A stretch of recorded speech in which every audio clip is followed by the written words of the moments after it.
तो दोस्तों, जो हमारी आज की रेसिपी है केसर पिस्ता कुल्फ़ी।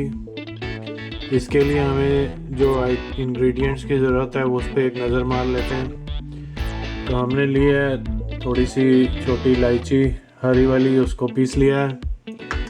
हमें चाहिए फ्लेवर के लिए 3 चीज़ें चाहिए: इलायची, वनीला एक्सट्रैक्ट और थोड़ा सा केसर, क्योंकि केसर पिस्ता।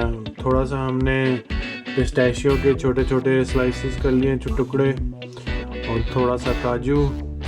और हमें चाहिए करीब हम 500 ml हैवी क्रीम लेंगे और इक्वल प्रोपोर्शन में कंडेंस मिल्क लेंगे 500 ml।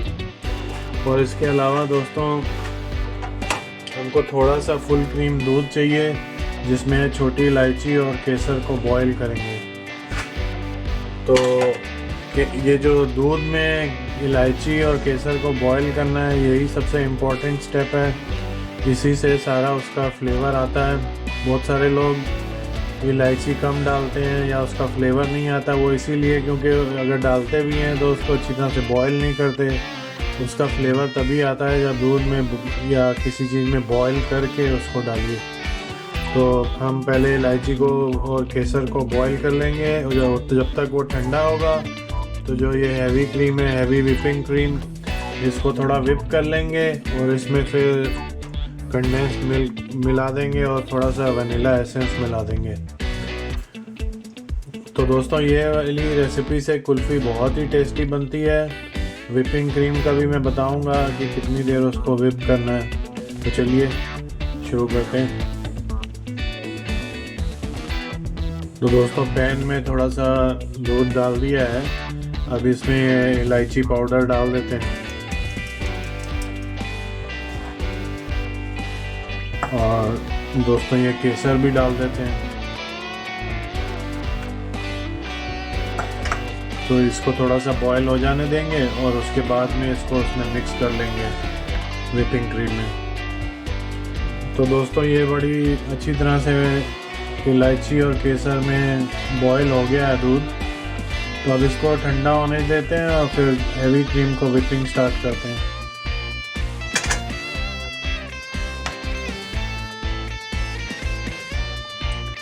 तो दोस्तों, मैंने करीब 500 ml विपिंग क्रीम ली है। तो इसको बहुत ज़्यादा विप नहीं करना है, करीब 1 मिनट विप कर लेते हैं। तो दोस्तों, इसमें थोड़ा सा वनीला एक्सट्रैक्ट डाल देते हैं, ज़्यादा नहीं।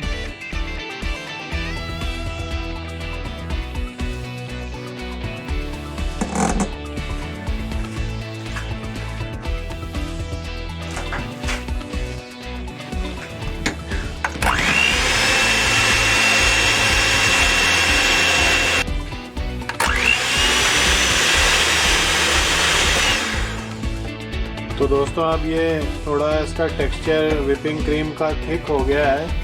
तो बस इसको इतना ही करना है। अब इसमें जो फ्लेवर वाला दूध बॉईल किया था वो भी डाल देते हैं, उसको भी थोड़ा विप कर लेंगे साथ ही में।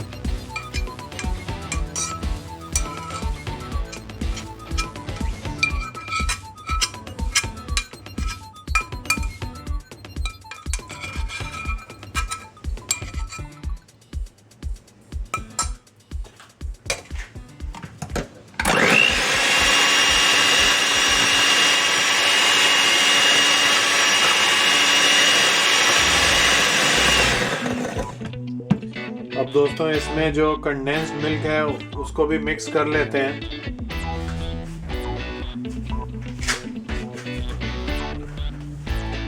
तो दोस्तों, जो लास्ट इंग्रेडिएंट इसमें हमने डाला है थोड़ा सा, वो है केवड़ा वाटर। तो अब इसमें सारे कंडेंस्ड मिल्क, विपिंग क्रीम और जो फ्लेवर वाला मिल्क था और केवड़ा वाटर सब कुछ आ चुका है। इसको थोड़ा सा और विप कर लेते हैं और इसको फिर जिस कंटेनर में फ्रीज करना है उसमें फ्रीज कर देंगे।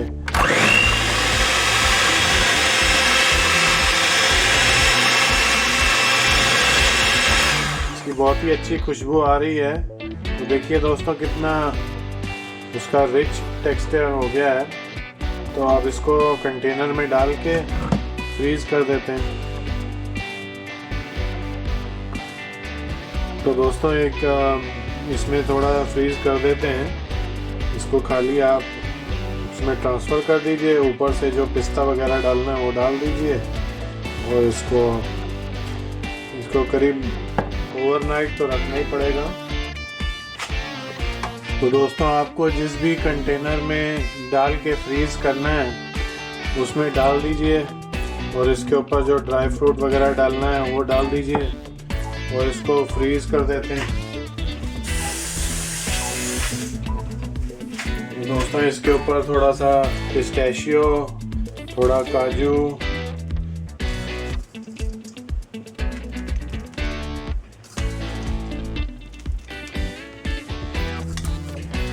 इसमें पिस्ताशियो और काजू का फ्लेवर बहुत ही अच्छा आता है। अच्छी लग रही है ना दोस्तों देखने में।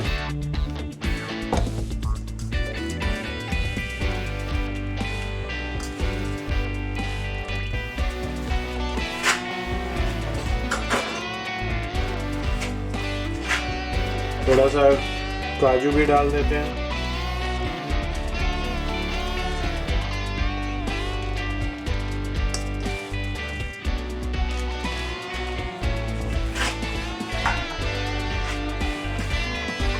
तो ठीक है दोस्तों, इसको आप फ्रीज़र में रख देते हैं, इसको फ्रीज कर देते हैं।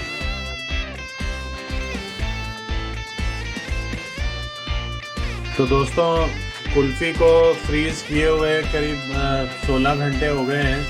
तो ये बहुत अच्छी तरह से जम गई है और इसको आप अब सर्व कर सकते हैं अपने हिसाब से, जैसे भी आपने जिस भी कंटेनर में जमाया है।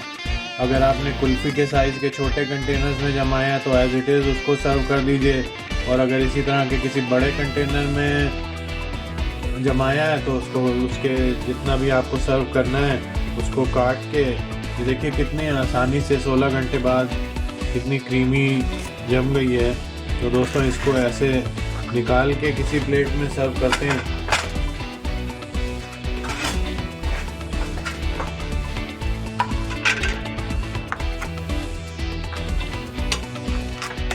तो दोस्तों ये 2 पीसेस मैंने इसमें से काट लिए हैं, तो आप अपने हिसाब से काट के उसको सर्व कर सकते हैं। तो देखिए कितना अच्छा उसका क्रीमी टेक्सचर आया है, बहुत ही टेस्टी है खाने में दोस्तों। तो ज़रूर ट्राई कीजिएगा रेसिपी। तो दोस्तों मैं होप करता हूँ आपको आज का वीडियो पसंद आया होगा। अगर आपको वीडियो पसंद आया है तो वीडियो को लाइक कीजिए, चैनल को सब्सक्राइब कीजिए और बेल आइकन दबाना बिल्कुल ना भूलिए। ओके दोस्तों, मिलते हैं अगले वीडियो में, तब तक बाय बाय।